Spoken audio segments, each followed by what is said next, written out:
Les décisions que voici ont sanctionné la séance du Conseil des ministres de ce mercredi 6 novembre 2024, présidée par le chef de l'État, M. Patrice Talon. S'agissant des mesures normatives, ont été adoptés au titre de ces mesures divers décrets d'application de textes de loi en vue de favoriser leur pleine mise en œuvre. Ainsi, s'agissant de la loi numéro 2020-37 du 3 février 2021 portant protection de la santé des personnes en République du Bénin, telle que modifiée par la loi numéro 2022-17 du 19 octobre 2022, sont adoptés les décrets fixant les modalités de contrôle sanitaire aux frontières,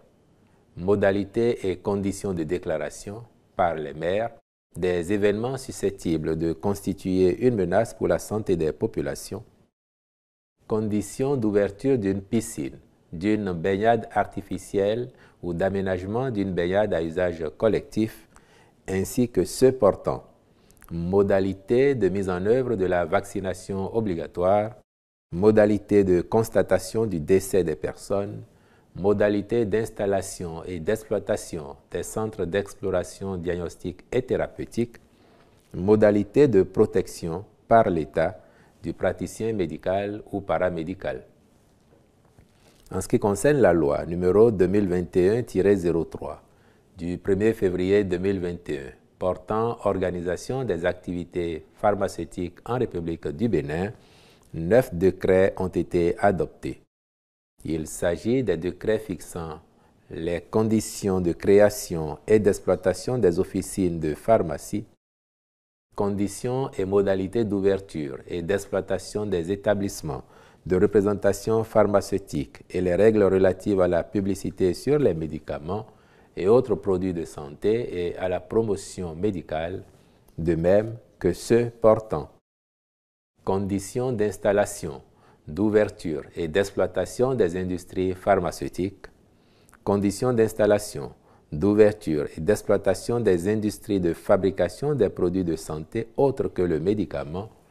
conditions d'importation, d'exportation et de distribution en gros et en détail des produits de santé autres que le médicament, conditions d'installation, d'ouverture et d'exploitation des établissements grossistes répartiteurs pharmaceutiques et d'exercice de l'activité de dépositaire pharmaceutique, modalités d'homologation des compléments nutritionnels, des aliments destinés aux nourrissons et aux enfants en bas âge et des produits diététiques et de régime, adoption des lignes directrices et procédures d'autorisation et de supervision des essais cliniques. Au chapitre des communications, en point 1, contractualisation pour l'étude de faisabilité technique, environnementale et sociale en vue de la création de 2 zones de baignade, respectivement à Fidjrosset-Cotonou et à Vlore Grand Popo sur la côte béninoise. Depuis 2016, le gouvernement a engagé d'importants investissements pour valoriser le potentiel touristique remarquable de la façade maritime de notre pays par divers projets structurants. Ceux-ci participent, par ailleurs, de la protection de la côte, limitant ainsi les risques de sa dégradation.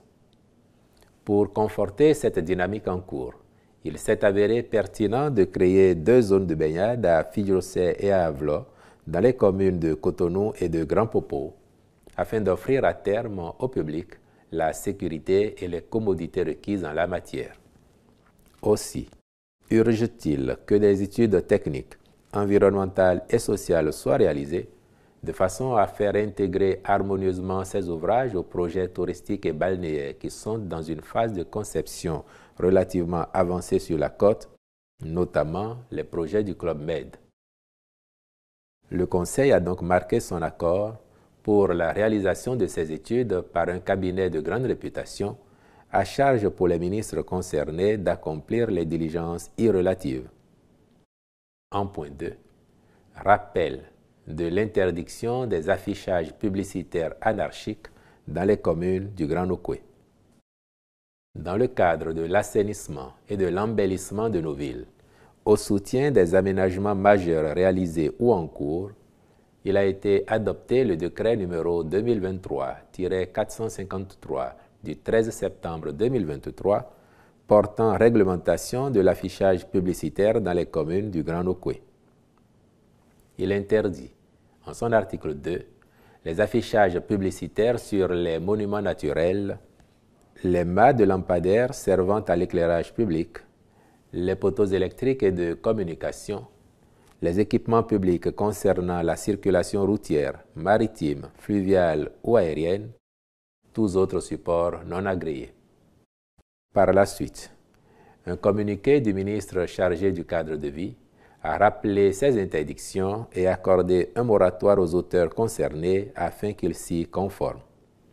Mais, force est de constater que, passé le délai fixé, les désaffichages se poursuivent au mépris de la réglementation en vigueur. Le Conseil invite instamment ceux-ci à les démanteler ce week-end, faute de quoi les services compétents de l'État appliqueront les mesures répressives appropriées. Au chapitre des rencontres et manifestations internationales. Sous ce chapitre, il a été autorisé l'organisation de la cérémonie de lancement officiel de la commercialisation du coton-graine au titre de la campagne 2024-2025, le 14 novembre 2024 à Sinandé, la tenue au Bénin de la 43e session ordinaire du Conseil des ministres de l'autorité du bassin du Niger, le 22 novembre 2024, ainsi que de l'atelier régional de validation de l'étude portant sur l'analyse des sources innovantes de financement des collectivités territoriales en Afrique de l'Ouest du 26 au 27 novembre 2024 à Cotonou. Il a été, par ailleurs, autorisé la participation de notre pays à la 16e conférence des parties, COP16, à la Convention des Nations Unies sur la lutte contre la désertification et la sécheresse, à Riyad en Arabie Saoudite, du 2 au 13 décembre 2024. Je vous remercie.